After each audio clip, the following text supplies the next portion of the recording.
Our guys were well aware this was a big game for a lot of reasons, and we do always take the approach of every game is a big game. The next game is where the focus is, but with the Final Four team being back here, the throwback uniforms, obviously the rival, obviously how our first game with Cal went. There was a lot of motivation for us, and I thought.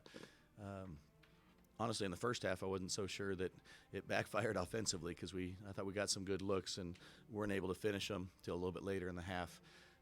But defensively, I thought the intensity, the intent, the execution of the game plan was there throughout, and I thought the focus was really good. And so I have a lot of respect for the Cal program, Coach Fox, the whole bit.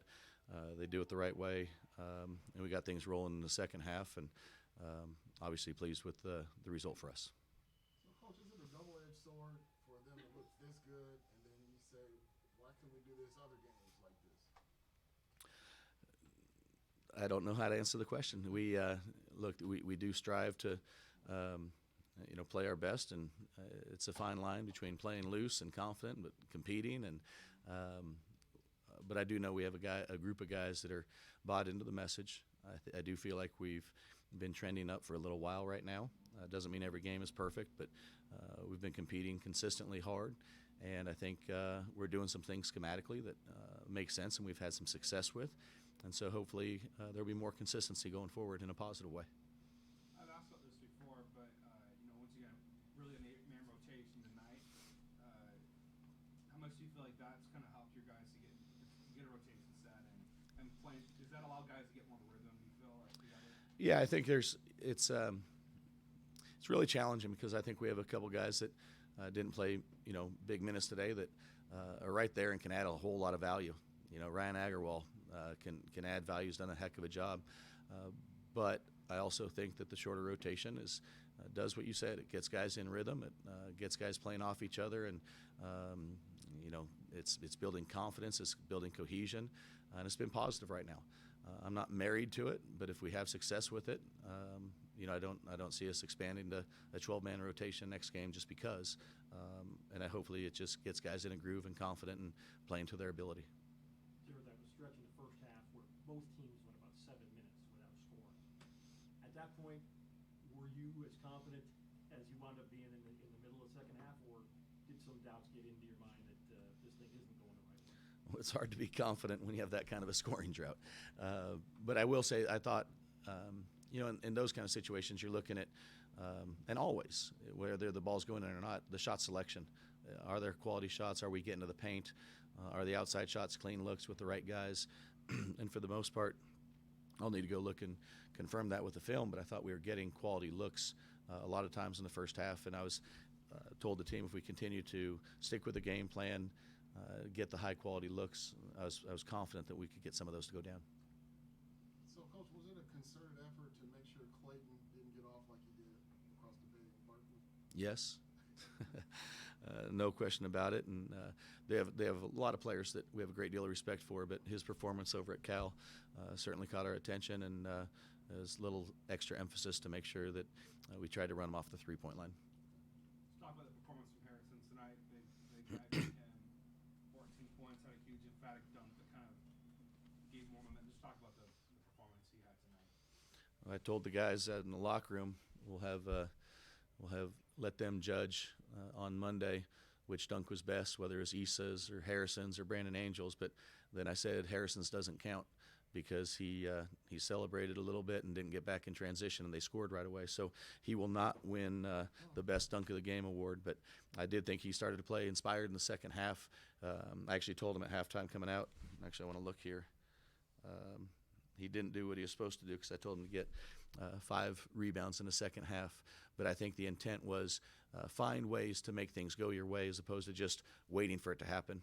And I thought he was a little bit more aggressive offensively. But a great way to get yourself going is to get to the offensive boards. And certainly that play right there helped him get going. You guys have had stretches this season where you played well and then things have kind of turned the other way. Why do you think this 4-game stretch will be the one that sends you the way you want to go for the rest of the season? Yeah, the results. If we're just looking at results, I would agree with you. But if you look at our practices, if you look at the messaging and what's sticking and the fundamentals and the plays and the defense, I think it's been a much more consistent improvement.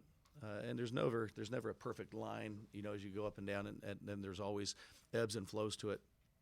But overall, as a coach, I don't feel like we've had massive swings of, we've had a couple games that we've kind of laid an egg, but for the most part, I feel like there's been consistency with our improvement, which makes me optimistic moving forward that we can build on that.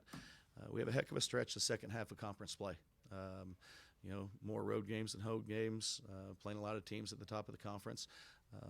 But that's why we do this. Let's roll it out there and see what we can do. But I think the guys are optimistic, and I'm optimistic that we can build on what we're doing. So, Coach, how much did it mean to you for that vintage team to be here tonight? It was an important one for me personally, just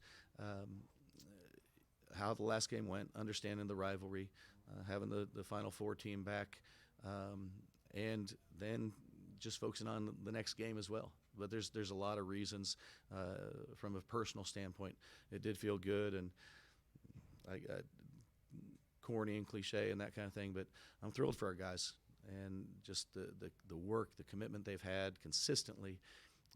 It feels really good as a coach to see them have a little bit of success. Maxine with 15 and 9 tonight, and 4 steals. Was that? I mean, obviously you want to get him going every game. Was this a game you felt in particular that he could really kind of have an imprint, and it was kind of out in particular? Yeah, he's getting consistent minutes. It's a little bit to build on the question you asked earlier. Our guy's going to feel more cohesive and comfortable out there. He knows he's going to play a lot of minutes and doesn't need to force things. I told him afterwards, if he wants that 10th rebound, rebounding is a great way to be selfish. We talk all the time about being selfless, but if you want to go rebound, you can have as many as you want and be as selfish as you want. And he's proven that he's a darn good rebounder, and I think he's comfortable on the offensive and defensive boards, and I think he'll get more comfortable. I think offensively, he's still coming into his own in terms of knowing when to get a quick shot, quick up, when he needs to balance and gather himself in more of a power move, and that's going to come with time, but I think he's making good progress. Yeah, just on Andris Jakovic being named a McDonald's All-American, just thoughts on that and how excited you are for him to get that opportunity. Unbelievable. He's he's earned it with his play. He has certainly a bright future ahead of him, but to be named to the McDonald's All-American game is it's kind of the gold standard for a high school basketball player, and so I'm proud of him. I'm excited for him to have a great finish to his senior year, and obviously I think everybody, I speak on behalf of everybody, that excited to see him in a Stanford uniform. Thanks, guys. Thank you. What's that?